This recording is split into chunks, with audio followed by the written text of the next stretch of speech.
Okay, so this is part two of the Troy Hershman interview, athletic training. How'd you get here? And so, Troy, how did you get from that high school experiences that you had with some of those injuries, and how did you know what you wanted to do after high school? And was athletic training what you wanted to do after high school? Got it. Yeah.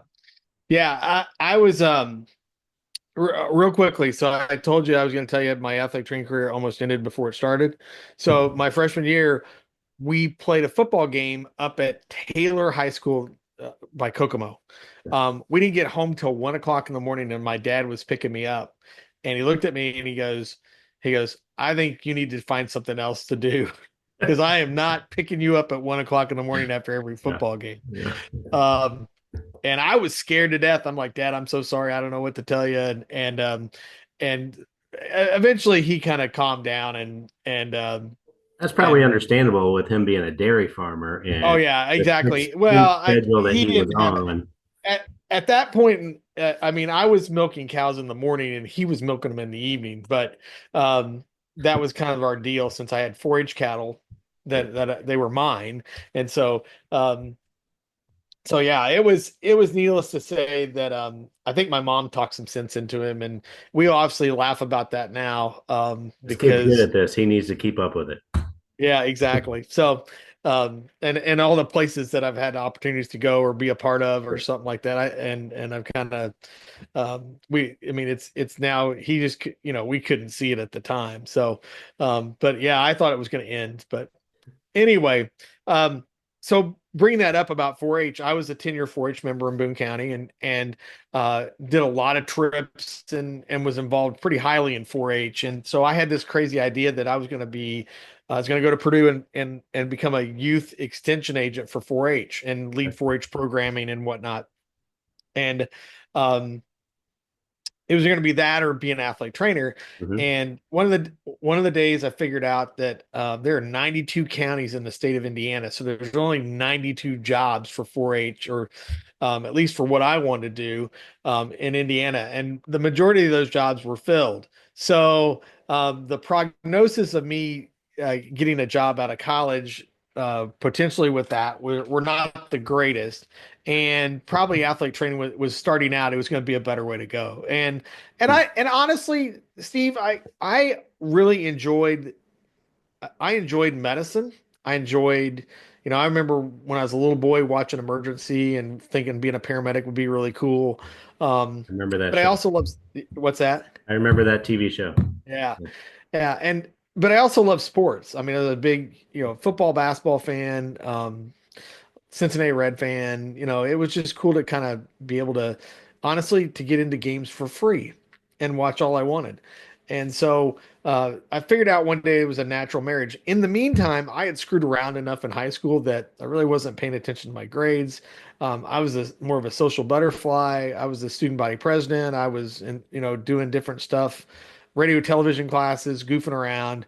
And so when it came to applying for colleges, it was um, it was tough to say the least. And my SAT scores weren't that great. So um, I saw this brochure on Vincennes University and go down to Vincennes to visit and met a young guy named Mark Goodrich who had just started an athlete training program the year before. He had uh, was had uh, did his undergrad at Indiana State, was up at Western Michigan doing his graduate work, got a call to work at a clinic in New Albany for North Harrison High School, and then got the call to come back to Vincennes because he had gone to Vincennes before he went to Indiana State. And so um, met with Mark. Mark was a young guy, enthusiastic, um, had 3 kids in his first class, was hoping to get maybe 4 in this next class that I was looking at. And he goes, "Oh, you've got athlete training experience." And I go, "Well, yeah, I was a student athlete trainer for 4 years in high school." He goes, "We've never had anything like that before." He goes, "You could start doing stuff right away here." Wow, And after that, good since I didn't opportunity. have a ton of options, um, and Vincennes had a pretty stringent attendance program of going to class, which I understood that that's what I need was going to need to do to be successful. Um, I told my mom on the way back, I said, I think this is where I need to go. So, um, enrolled in Vincennes, went down there the first day, had my polo that said WEBO trainer on it because that was the nickname for Western Boone was WEBO. Walk in the athletic training room and one of the guys there goes, "What's a WEBO?"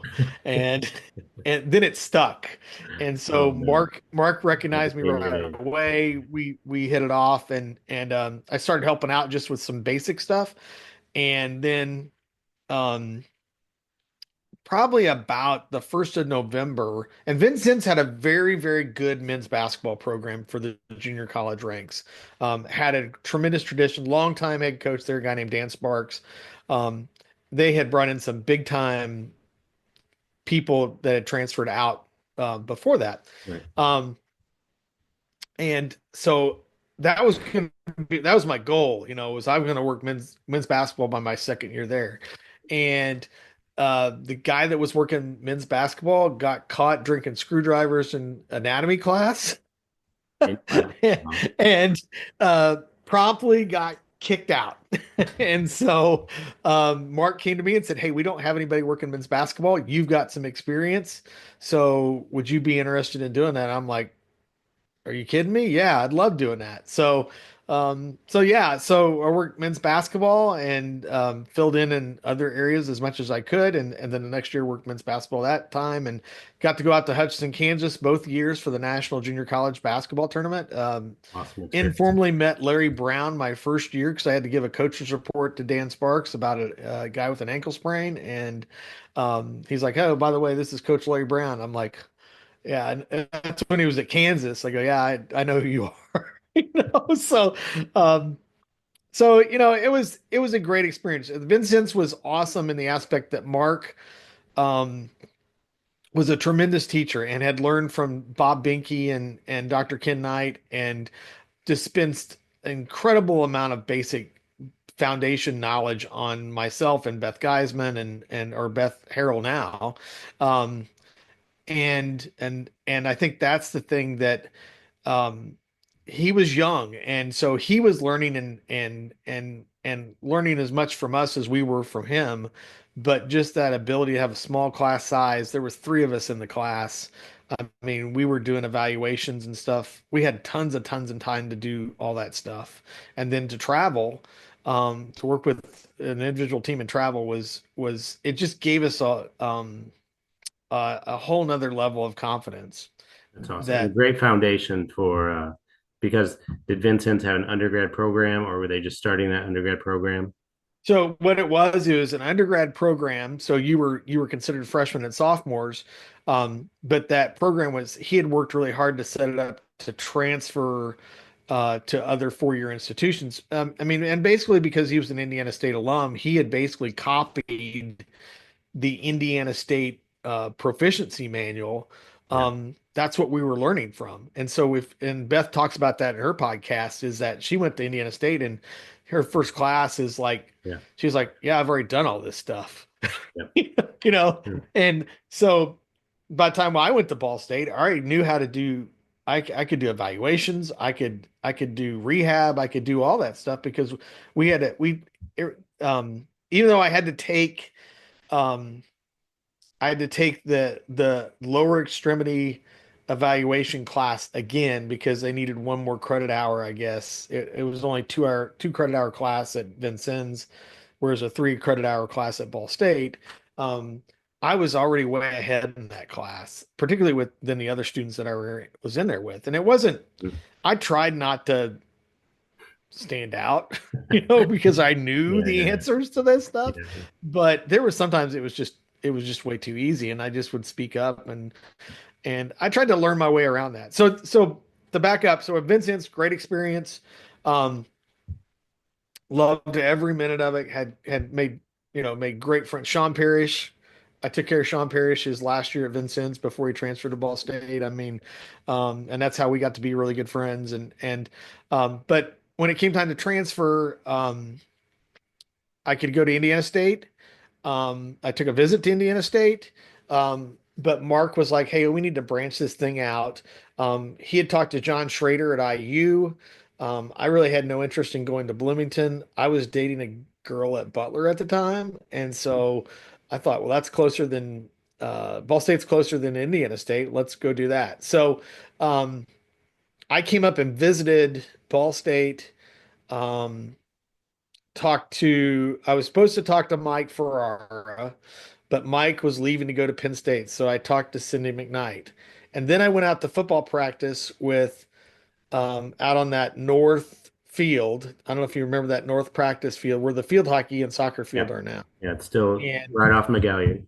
yeah, I met Joe Burton, who was the first guy I met out there, and then Good I meet. found my way around to meet Rex and Neil and Tony, and Joe had me, and I was just jumping in because I was trying to like make an impression. So Joe had me doing all sorts of crazy stuff, hanging hoses on a fence or something like that. I forget what it was exactly it was, and finally.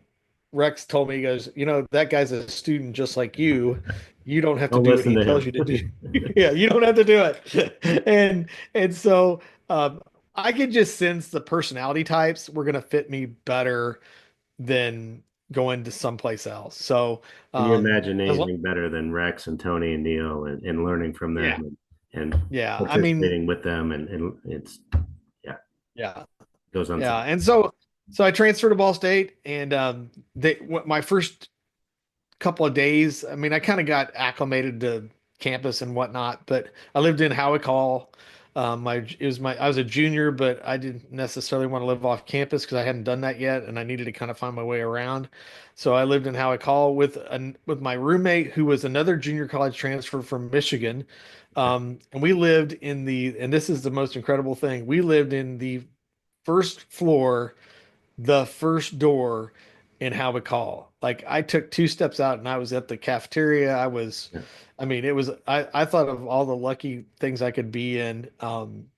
I mean, it was incredible that we ended up just right there at that first room. So, Well, and uh, how fortunate were you and myself and others to land at Ball State University and not knowing the history of athletic training that had come through Ball State University well before us. yeah, I, I'll tell you what. So I'd probably been there. So they didn't know what to do with me, number one. I went to talk to Rex, and Rex was like, "I'm gonna put you with swimming." No, no, I'm gonna put you with track. No, they need some help at ball gym. I'm gonna put you with softball. Because they didn't Yeah, know. I was like the yeah. first one they'd ever had. They didn't know what my skill level was. They didn't know what it was. Transfer And wise, with yeah. Yeah, and with softball, it was divided back then. Women's athletics, men's athletics. So I just walk over to ball gym and introduce myself to Vicky, and Vicky's like, "All right, here you can start doing this," and I'm like, "Okay." That's great. And um, I think I was with Sherry Beechler the fall semester with softball. Um, and by the end of that fall, Sherry was asking me questions about stuff, and I'm like, yeah, aren't you guys doing this? Um, Okay, we're gonna have to stop here and we're gonna have to do a part three. oh my Because goodness. we're Okay. at 14 minutes right now. So Okay. All right. I'm gonna send you another one. Okay.